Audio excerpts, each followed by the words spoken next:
Salut les amis, c'est Alex, votre coach de fitness. Bienvenue dans cette nouvelle vidéo et aujourd'hui, vidéo très intéressante. Je vais vous énumérer les 5 aliments à bannir si vous voulez vraiment maigrir.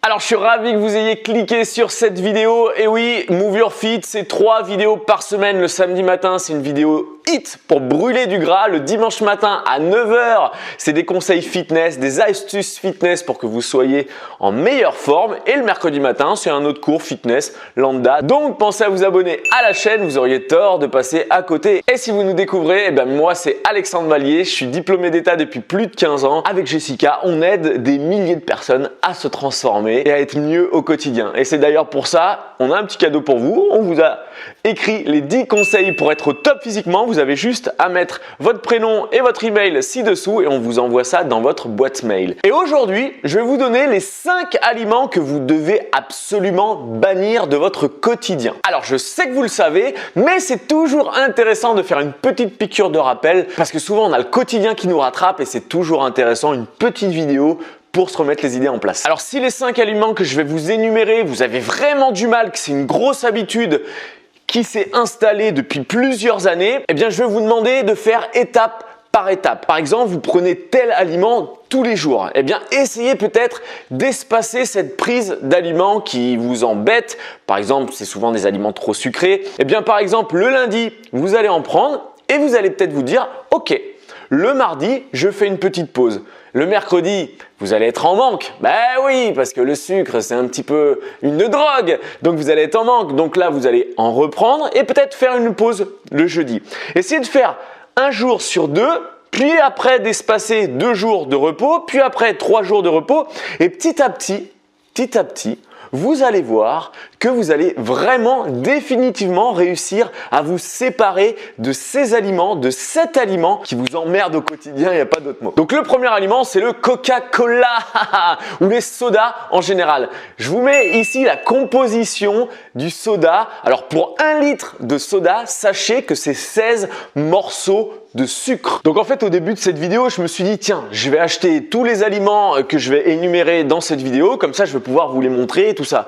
Puis après, je me suis dit, non mais Alex, qu'est-ce que tu vas faire après de ces aliments? Et oui, parce que moi, le Coca, merci, j'ai réussi à m'en séparer. Ça fait à peu près 2 ans et demi, et ouais, c'est assez récent, hein, que j'ai définitivement arrêté tous les sodas, le 7-Up, le Coca, les Orangina, parce que je sais que c'est vraiment pas bon pour moi, donc j'ai vraiment réussi à m'en détacher. Ce qu'il faut savoir, c'est lorsque je donnais des cours de fitness dans les clubs avant, le soir, eh bien j'avais des fois, lorsque j'avais un petit coup de fatigue, eh bien je prenais une bouteille de Coca avec moi pour me donner du boost. Ouais, c'est pas une légende, c'est la vérité. Alors il faut savoir que j'avais certainement des carences à côté, que mon alimentation n'était pas bonne. D'ailleurs, je vous remets le lien ici de la vidéo où je vous explique que je suis devenu dégueulasse.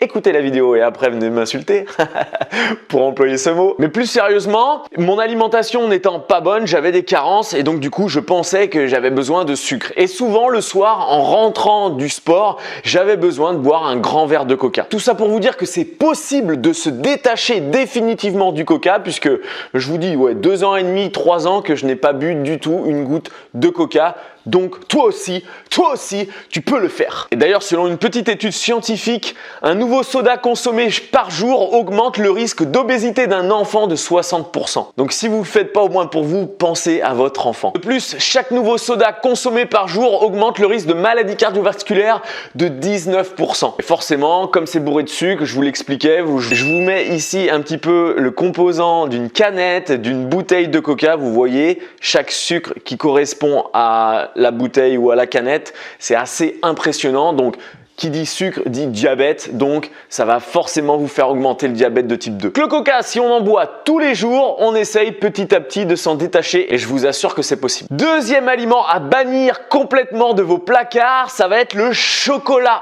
Attention, pas n'importe quel chocolat, le chocolat noir. Ok, dès qu'on commence à passer les 75%, on commence à être correct. Et oui, si tu achètes du chocolat au lait, tout simplement, tu achètes du sucre. Parce que simplement, lorsque tu achètes une tablette de chocolat au lait, il y a à peu près allez, 43%, un petit peu moins, de chocolat. Donc tu n'achètes pas de chocolat, mais tu achètes du sucre. Je te mets un graphique ici pour te donner le rapport qu'il y a de sucre pour 100 grammes. Vous voyez, hein, c'est assez impressionnant. Donc vraiment, orientez-vous petit à petit vers le chocolat noir. Encore une fois, je suis comme toi. Avant, je ne pouvais pas manger de chocolat supérieur à 65, 70, c'était pour moi impossible. C'était trop amer et c'était impossible. Je l'ai fait petit à petit, étape par étape. Et aujourd'hui, lorsque je prends un Milka ou quelque chose comme ça, du chocolat au lait, eh bien, c'est trop sucré et j'arrive pas au goût, je n'arrive plus. Donc, c'est vraiment possible de changer ses habitudes, de passer du chocolat au lait classique à un chocolat 80-85%. Aujourd'hui, mon quotidien, c'est entre 85 et 88%. Je finis mes repas là-dessus. J'ai essayé l'autre fois du 100%. J'ai pas du tout aimé. Ok, troisième habitude qu'il va falloir enlever de votre quotidien, ça va être le petit morceau de sucre. Oh, bah, je pense que j'en ai un. Bim! Ouais, j'en ai quand même chez moi. Alors par contre, moi, je ne l'utilise jamais. Oui, parce que ça m'arrive quand même d'avoir des invités. Et ces invités prennent du café, que je ne bois pas, j'aime pas le café. Mais de temps en temps, ils ont besoin d'un petit peu de sucre. Donc j'ai toujours du sucre à la maison. Mais honnêtement, aujourd'hui, le sucre, ça sert à rien. Je ne le mets nulle part. Il va juste servir à augmenter votre diabète de type 2, comme je l'expliquais tout à l'heure. Il faut savoir que des tests scientifiques ont été faits et que le sucre blanc comme ça, est plus additif que de la cocaïne. Et oui, on a testé, on a mis un petit rat, ouais, on fait souvent des tests sur des rats, et on leur a donné de la cocaïne, on leur a donné du sucre, et le rat était plus attiré vers le sucre que la cocaïne. Donc je vous laisse un petit peu imaginer ce que ça fait dans le cerveau. Tout ça pour vous dire que le sucre est une drogue, ni plus ni moins. Donc essayez vraiment ce petit carré de sucre blanc de le supprimer de votre quotidien. Si vous avez l'habitude de mettre du sucre dans votre miel, si vous avez l'habitude de mettre du sucre dans votre thé, il y a plusieurs alternatives au sucre blanc comme ça. Vous pouvez le remplacer par du miel, du sirop d'agave. Il y a plusieurs choses qui vont vous permettre de garder ce petit goût sucré, mais que ce soit meilleur pour votre santé à l'arrivée. Le quatrième aliment, ça va être le Nutella. Oui, j'ai aussi réussi à me séparer du Nutella. Alors aujourd'hui, il y a des alternatives. Si votre enfant il a vraiment l'habitude de prendre du Nutella, prenez quelque chose de bio qui va être sans huile de palme et qui va être beaucoup moins riche en sucre. Alors ça reste pas très bon pour votre santé de toute façon, mais si votre enfant est addict au Nutella, vous avez quand même une alternative avec des pâtes à tartiner qui vont limiter la casse, d'accord ? Mais vous pouvez essayer progressivement aussi d'arrêter définitivement les pâtes à tartiner. Et c'est pareil, le Nutella, moi aujourd'hui, il n'y en a plus du tout dans mes placards. Je vous mets un petit schéma. Vous avez déjà vu certainement ce schéma quelque part avec la composition de tout ce qu'il y a dans le Nutella. Vous voyez, en haut, il y a de l'huile de palme.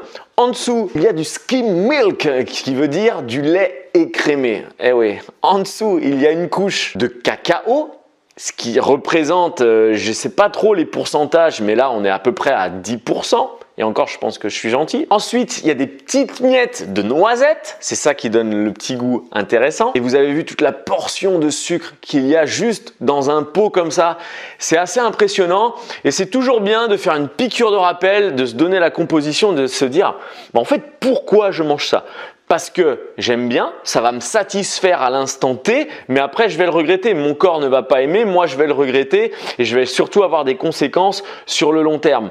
Donc vraiment, dès que vous avez envie, remettez-vous en tête cette petite photo et dites-vous non, mais là je suis en train de manger de la merde, ni plus ni moins. Donc le plus simple, c'est de ne pas acheter de Nutella. Le cinquième aliment que je vais vous demander de supprimer, et c'est plutôt de façon générale, ça va être les viennoiseries. Les viennoiseries du matin, les viennoiseries du dimanche matin. Toutes ces viennoiseries sont d'une pauvreté nutritionnelle mais assez impressionnante. Juste la composition d'un pain au chocolat, ça va être du lait, de l'eau, de la farine, du sucre, beaucoup de beurre. Et c'est ça qu'on aime. Bah oui, moi en tant que breton, tu crois pas que j'aime bien le beurre salé avec les petits cristaux? Si, j'adore. Mais à petite dose. Et là, lorsque vous mangez une viennoiserie, mais le truc, c'est que c'est pas de notre faute.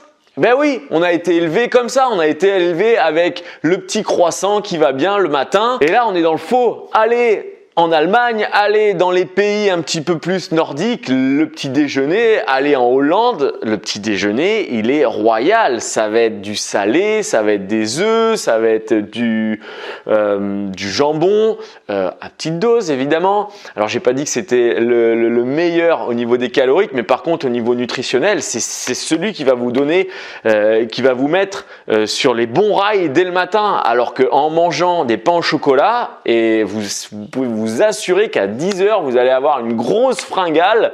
Et là, ça va être un gros problème pour le reste de la journée. On évite tout ce qui est viennoiserie, pain au chocolat, croissant, chocolatine, si vous nous rejoignez d'une autre région.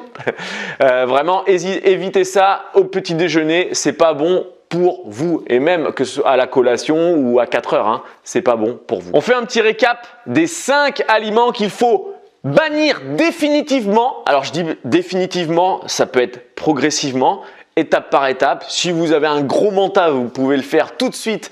Et comme ça, dès demain matin, vous n'aurez plus rien dans votre placard et vous irez acheter que des choses saines. Mais essayez de le faire et je vous assure que votre quotidien, mais vraiment votre quotidien sera transformé. 1. On évite d'acheter du coca. On ne boit plus de coca, de soda même en général. 2. Le chocolat, on essaye de s'orienter vers du 75-80%. Progressivement.